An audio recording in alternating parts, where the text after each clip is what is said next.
স্ক্রিনের এই অঙ্কটা দেখেন 2 টু দি পাওয়ার 20 কয়টা রয়েছে? 4টা রয়েছে। তো আমরা যদি এই অঙ্কটা সলিউশন করতে চাই তাহলে কিন্তু আমাদের 2 টু দি পাওয়ার 20 কমন নিতে হবে। তো আমি একটু লিখছি অঙ্কটা। 2 টু দি পাওয়ার 20 এরকম কয়টা রয়েছে?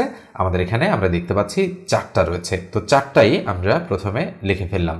লিখার পর আমরা যেটা করব সেটা হচ্ছে সরাসরি 2 টু দি পাওয়ার 20 একটা কমন নিয়ে নেব। তো একটা যদি আমরা কমন নেই তো পুরোটা কমন গেলে কি থাকে? 1 থাকে। তাহলে 1 প্লাস 1 প্লাস 1 প্লাস হচ্ছে 1। তো কয়টা 1 থাকলো? 4টা 1।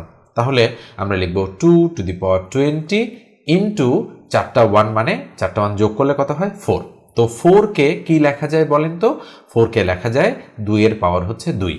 তো আমরা দেখতে পাচ্ছি বেস দুটো সমান রয়েছে। তো বেস দুটোর মধ্যে একটা লিখলাম, আর পাওয়ার যে হচ্ছে 20 এবং 2 রয়েছে, তাহলে এই দুটো আমরা যোগ করে দিব। অর্থাৎ আমরা লিখব 20 প্লাস হচ্ছে 2। তো ইকুয়াল কত দাঁড়াচ্ছে? 2 টু দি পাওয়ার 22।